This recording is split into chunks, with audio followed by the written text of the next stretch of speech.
رسیدی کربلا، زیارتت قبول آقا.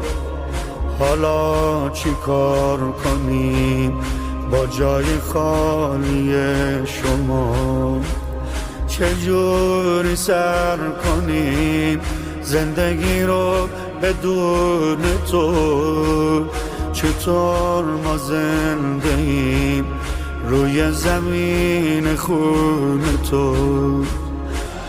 شهید تشنه لب، امام روزدار من، بیا دوباره باز تکیه به اون عصا بزن.